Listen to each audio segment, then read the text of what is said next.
حضرت حکیم الامت مولانا اشرف علی تھانوی رحمہ اللہ فرماتے ہیں تم اپنی اولاد کو 3 چیزیں سکھاؤ.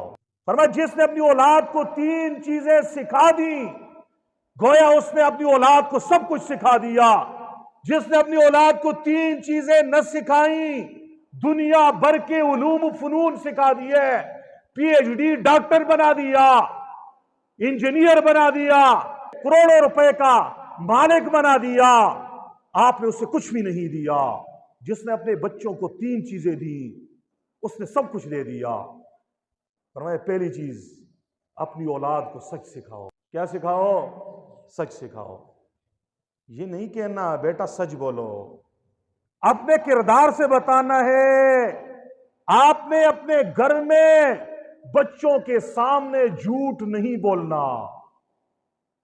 جھوٹ نہیں بولنا. یہ بچوں کو ٹرخانے کے لیے کہیں یہ بھی نہیں کہنا بیٹا میں بازار جا رہا ہوں آپ کے لیے فلاں چیز لاؤں گا, شام کو آئے وہ چیز نہیں لائی. گویا آپ نے اپنے عمل سے بتا دیا کہ جان بچانے کا ایک طریقہ یہ بھی ہے کہ جھوٹ بولو. کیا بولو؟ جھوٹ بولو. تو یہ جھوٹ سب سے پہلے ہم بچوں کو سکھاتے ہیں. جس نے اپنے بچوں کو سچ سکھایا اس نے بڑا قیمتی تحفہ دیا. کیونکہ جب سچ کا عادی بنا دیا نا تمہارا بیٹا جتنی بڑی سے بڑی غلطی کرے گا نا, جب آپ پوچھو گے اصلاح کرنا چاہو گے وہ آپ کے سامنے انکار نہیں کرے گا, سچ بولے گا. کیا بولے گا؟ جو سچ بولے گا تو وقت پہ آپ اس کی تربیت کر لیں گے. لیکن بچے کو سچ نہیں سکھایا نا وہ بڑے سے بڑی حرام کاریاں کرے گا, بڑی سے بڑی غلطیاں کرے گا. جب آپ اس سے پوچھیں گے وہ آپ کو چکروں میں پھنسا دے گا.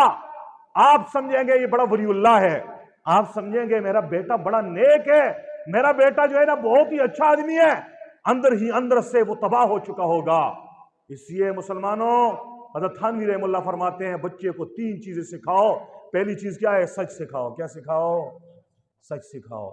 سچ سکھا دیا نا تو آپ کے بچے میں ساری خوبیاں خود بہت آ جائیں گی, سارے عیب خود بہت نکل جائے گے.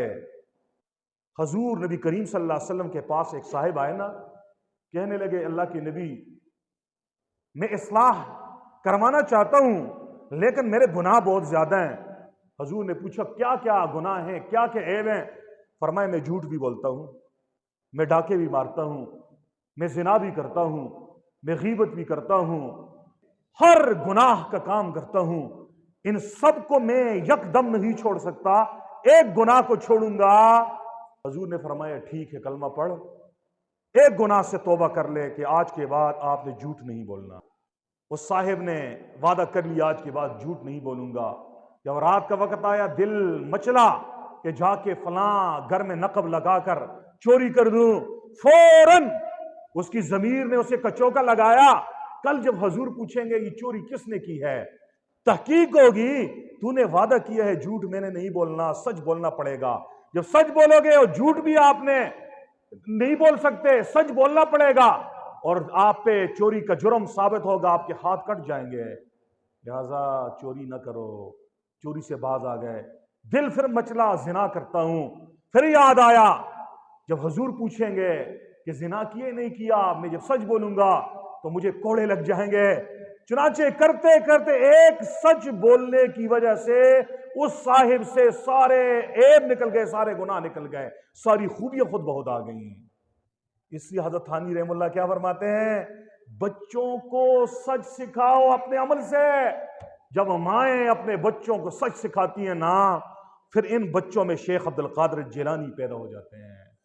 جب مائیں اپنے بچوں کو سچ نہیں سکھاتی نیک بیٹے کو بھی ڈاکو اور زانی بنا لیتی ہیں. فرمایا دوسری چیز یہ ہے اپنے بچوں کو تواضع سکھاؤ, عاجزی سکھاؤ. تمام روحانی بیماریوں میں ام الامراض تکبر ہے. تکبر کیا ہے کہ آدمی اپنی خوبیوں کی وجہ سے اپنے آپ کو اعلیٰ و عرفہ سمجھے, بڑا سمجھے اور دوسروں کو حقیر سمجھے, اسے تکبر کہتے ہیں. تکبر دل میں ہوگا, اپنے کو کچھ سمجھو گے نا تو پھر دوسرے کے عیبوں پہ آپ کی نظر ہوگی, پھر آپ اس کی پیٹھ پیچھے برائیاں بیان کرو گے, غیبت بھی کرو گے, پھر آپ اس کے ساتھ تمسخر اور ڈرامے بھی کرو گے. تو سارے گناہ جس بیماری سے پیدا ہوتے ہیں وہ تکبر ہے. اسی لیے اپنے بچوں کو بچپن میں تکبر سے بچاؤ، تواضع سکھاؤ، عاجزی سکھاؤ۔ کیسے سکھاؤ؟ زبان سے صرف؟ تواضع کیسے سکھاؤ؟ طریقہ ہے اس کا۔ حضرت تھانوی فرماتے ہیں تواضع یوں سکھاؤ، آپ کے گھر میں مہمان آ جائے نا، مہمان جوتے نکالیں تو مہمان کے جوتے اپنے بچوں سے اٹھواؤ، کھانا تیار ہو جائے دسترخوان اپنے بچوں سے لگواؤ، ہاتھ دھلانے کی بات آئے خود مت دو، اپنے بچے کو لوٹا پکڑاؤ، برتن پکڑاؤ کہ مہمانوں کے ہاتھ دھو لو۔ کھانا کھا لیں دسترخوان پہ برتن اٹھانے کی بات آئے برتن نہ اٹھاؤ، بچوں سے اٹھوا لو۔ جب دسترخوان صاف کرنے کی بات آئے ان سے صاف کرواؤ۔ چھوٹے موٹے گھر کے کام بچپن میں اپنے بچوں سے لو، ان کو نازنین مت بناؤ۔ اس کا فائدہ یہ ہوگا تمہارے بچوں میں عاجزی آ جائے گی، ملنساری آ جائے گی، تکبر نکل جائے گا، خناس نکل جائے گا۔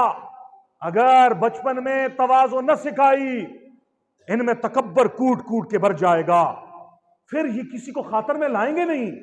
اس لیے فرمایا جو 3 چیزیں اپنے بچوں کو سکھاتا ہے اس نے ساری چیزیں دے دی، جس نے 3 چیزیں اپنے بچوں کو شاگردوں کو نہ سکھائیں اس نے کچھ نہ سکھایا۔ پہلی چیز کیا ہے؟ سچ۔ دوسری چیز کیا ہے؟ تواضع۔ تیسری چیز کیا ہے؟ Time management. ٹائم مینجمنٹ، وقت کو منظم انداز میں گزارنا سکھاؤ۔ آپ کے بیٹے کا بیٹی کا اٹھنا وقت پہ ہو، ٹائم ٹیبل ہو۔ یہ نہیں ہے کہ آپ کا بیٹا رات کو 12 بجے سوتا ہے، صبح 10 بجے اٹھتا ہے، اور آپ پھر کہتے ہو میرا یہ بیٹا جو ہے نا یہ وقت کا ولی بنے گا، میرا یہ بیٹا کامیاب انسان بنے گا، میرا یہ بیٹا جو ہے نا میرے لیے راحت بنے گا، میری آنکھوں کی ٹھنڈک بنے گا۔ یہ خیال است و محال است جنو، یہ تمہارا خیال جو ہے نا یہ پاگل پنا ہے۔ اس لیے اپنے بچوں کو ٹائم مینجمنٹ سکھاؤ، ان کے اوقات کی نگرانی کرو، ان کا اٹھنا بھی ٹائم پہ ہو، سونا بھی ٹائم پہ ہو، نماز وقت پہ ہو، قرآن کی تلاوت کے لیے خاص وقت شیڈول کیا ہو، کھیلنے کے لیے آپ نے وقت متعین کیا ہو، گپ لگانے کے لیے وقت متعین کیا ہو۔ یوں نہ ہو ہر وقت کتابی کیڑا بن جائے، یہ بھی غلط ہے۔ یوں نہ ہو ہر وقت کھیل میں مصروف رہے، یہ بھی غلط ہے۔ یوں نہیں ہے کہ ہر وقت عبادت میں مصروف، یہ بھی غلط ہے۔ انتہاؤں سے نکلو، اعتدال پہ آ جاؤ، بچوں کو بھی اعتدال پہ لاؤ، ٹائم مینجمنٹ سکھاؤ۔ جس نے اپنے بچوں کو یہ سکھا دیا نا مستقبل اس کا ہے۔ کیسے سکھاؤ گے بچوں کو یہ چیز؟ اس کے لیے طریقہ ہے، وہ یہ ہے ان بچوں کو 5 وقت نماز باجماعت مسجد میں پڑھاؤ، کیونکہ نمازوں کا وقت متعین ہے، فلاں نماز فلاں وقت پہ، فلاں نماز فلاں وقت پہ، فلاں نماز فلاں وقت پہ۔ جب 5 وقت باجماعت نماز آپ کا بچہ آپ کے ساتھ محلے کی مسجد میں پڑھے گا، اس میں ٹائم مینجمنٹ خود بہت آ جائے گا، منصوبہ بندی ہو جائے گی، وقت کو پھر ضائع نہیں کرے گا۔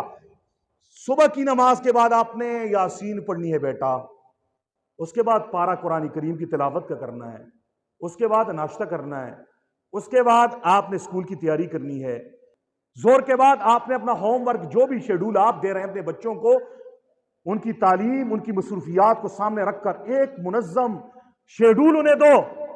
شیڈول میں کیسے کسو گے انہیں، اس کا شکنجہ کیا ہے؟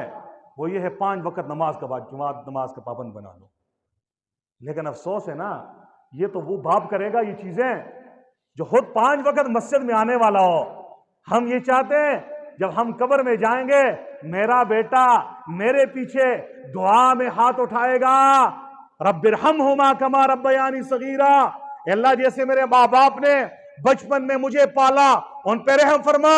یہ دعا تو وہ بیٹا کرے گا جس کو اس باپ نے اپنی زندگی میں 5 وقت انگلی سے پکڑ کر مسجد میں لایا تھا، 7 سال کی عمر میں بچے کو نماز کا عادی بنایا تھا، 10 سال کی عمر میں اس کے کانوں کو کھینچا تھا نماز نہ پڑھنے پر۔ جب پھر آپ دنیا سے جائیں گے نا، یہ اولاد صدقہ جاریہ بنے گی جس نے اپنے بچوں کو 3 یہ چیزیں نہ سکھائیں، سچ نہ سکھایا، تواضع نہ سکھائی، ٹائم مینجمنٹ نہ سکھایا، چاہے جتنی بڑی تعلیم دی، M S C M Phil P H D کی ڈگری دے دی، یہ باپ دنیا میں بھی روئے گا، یہ ماں دنیا میں بھی خون کے آنسو روئیں گے، اور جب قبروں میں جائیں گے بیٹے عذاب جاریہ ہوں گے.